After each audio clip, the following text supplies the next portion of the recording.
What started as a routine Senate hearing turned into a political bloodbath.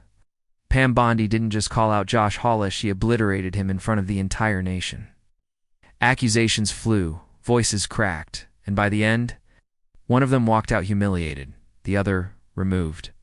You won't believe what happened inside that room and why it might change everything. It started with a thunderclap moment. Inside the packed Senate chamber, voices clashed like swords, but one voice cut through the noise like a dagger. Pam Bondi, usually calm and calculated, erupted with a fury no one saw coming. She stood up, pointed directly at Senator Josh Hawley, and said, "You've crossed the line, and I won't stay silent anymore."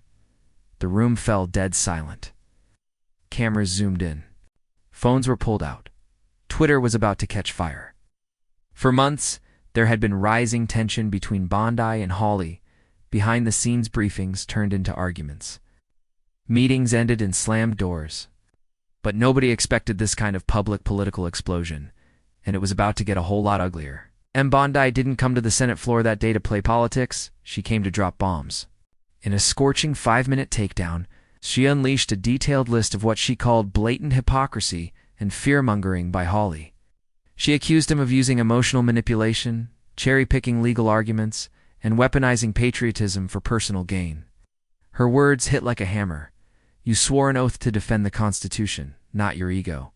The reaction? Electric. Reporters were scrambling. Live streams were surging.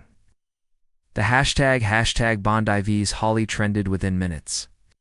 Even some of Hawley's own allies were caught whispering among themselves, shocked at the sheer intensity of her speech. Yes. But then the real chaos began. Josh Hawley, known for his fiery rhetoric and stiff posture, tried to regain control of the moment. He stood, looking directly at Bondi, and said, "Pam, with all due respect, you're letting emotion cloud your judgment." But it backfired badly. Bondi, with the confidence of someone who had nothing to lose, stared him down and said, "This isn't emotion. This is accountability." And the chamber exploded. Several senators from both sides visibly nodded. Hawley looked shaken, his face flushed. For the first time in years, he stumbled over his own words. His usual confidence was gone, replaced by an awkward silence and a visibly trembling hand clutching his notes. A few reporters later said it looked like he wanted to vanish. Some even claimed they saw tears in his eyes, though that remained speculative. In a stunning turn, moments after her explosive speech, Pam Bondi was asked to leave the chamber. According to insiders, senior officials were concerned about escalating tensions.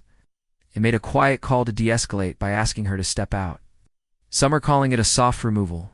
Others say she was strategically silenced to avoid a full meltdown of decorum. Bondi didn't resist. She gathered her files, turned one last time to Hawley, and said, "Your lucky truth isn't contagious."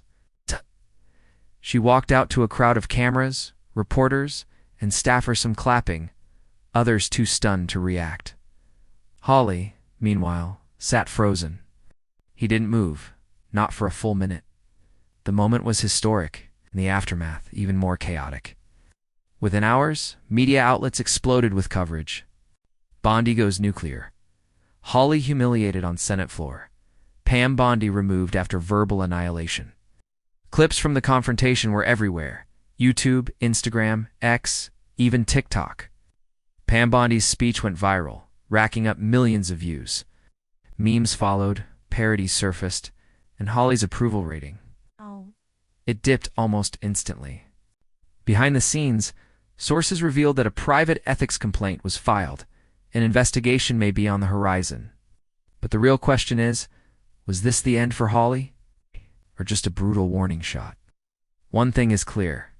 Pam Bondi didn't just speak her mind. She shook the room, the Senate, and possibly the future of American politics. And that's the wild, unfiltered story behind one of the most explosive political moments of the year. Pam Bondi didn't just walk into the lion's den. She set it on fire. Was she out of line? Or finally saying what needed to be said? Let us know what you think in the comments. Don't forget to like, subscribe, and hit the bell icon so you never miss a moment like this again. Thanks for watching, and stay tuned for more.